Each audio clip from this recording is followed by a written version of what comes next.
City কর্পোরেশনকে মানসিক রোগের doctor দেখান। হকার রাস্তা ইফটিজিং করে পুরো রাস্তা দখল করে রেখেছে। এর জন্য আমি সচিবালয়ের এখানে ভাত বেচবো এখন থেকে।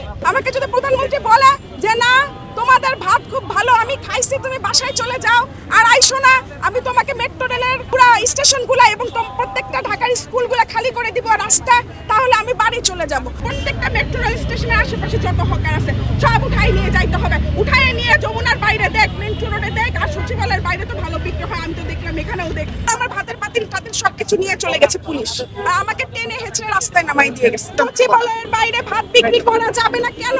যদি স্কুলের সামনে ভাত বিক্রি করা যায়, যদি মেট্রো রেলের বাইরে ভাত বিক্রি করা যায়, সিঁড়িতে বিক্রি করা যায়, স্কুলের বাইরে বিক্রি করা যায়, হাসপাতালের বাইরে বিক্রি করা যায়, তাহলে সচিবালয়ের বাইরে কেন ভাত বিক্রি করা যাবে না? প্রত্যেকটা স্কুলের দরজার বাইরের সমস্ত জায়গা খালি করে দিতে হবে। মেট্রো রেলের প্রত্যেকটা স্টেশন খালি করে দিতে হবে এবং কোন স্কুলের বাইরে, কলেজের বাইরে কোনো হকার থাকবে না। আমাদের বাচ্চারা নিরাপদে স্কুলে যাবে, আমাদের বাচ্চারা কলেজে যাবে। ঢাকার কোন স্কুল কলেজের বাইরে হকার থাকবে না, সব হকার উঠায় নিয়ে যাইতে হবে। জীবন অবাক না করলে কে করবে? 28% মিল্ক ফ্যাটের অবাক করার সাথে ফ্রেশ মিল্ক পাউডার। জীবন অবাক করুক প্রতিদিন। ওনাদের যেমন অসুবিধা হয় আমাদের অসুবিধা হয়। আমরা ভিআইপি বানাইছি, কে ভিআইপি বানাইছি? কে দিছে ভোট? আমরা ভোট দিছি। আমাদের বাচ্চারা নিরাপদে স্কুলে যাইতে পারে না। হকার রাস্তা ইফটিজিং করে পুরো রাস্তা দখল করে রেখেছে।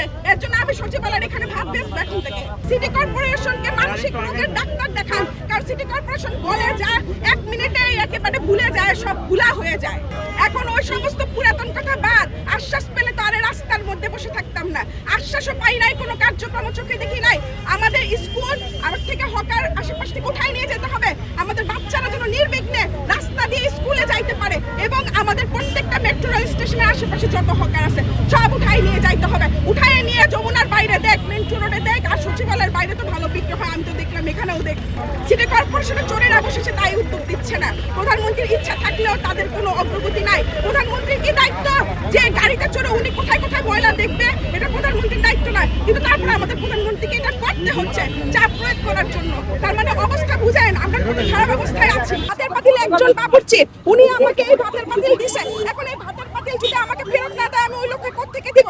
এগুলা তো বাসার ভাতের পাতিল না, এগুলো তো ড্যাগ ভাতের পাতিল, এগুলো অনেক দাম। আমি এত টাকা কোথায় পাবো ফেরত দেওয়ার জন্য? আমার ভাতও নিয়ে গেছে, আলু ভর্তা, ভাতের পাতিল সব নিয়ে গেছে, সচিবালয়ের ভেতরে নিয়ে গেছে কর্মচারীরা। আমি কালকে আবার আসতে চাই। আমাকে যদি প্রধানমন্ত্রী আশ্বাস দেয় তাহলে আমি আর কালকে আসবো না। আমাকে যদি প্রধানমন্ত্রী বলে যে না তোমাদের ভাত খুব ভালো আমি খাইছি, তুমি বাসায় চলে যাও আর আইসো না, আমি তোমাকে মেট্রো রেলের পুরো স্টেশনগুলো এবং প্রত্যেকটা ঢাকার স্কুলগুলো খালি করে দিব রাস্তা, তাহলে আমি বাড়ি চলে যাব। আমি প্রধানমন্ত্রীর কাছ থেকে এই কথাটা শুনতে চাই।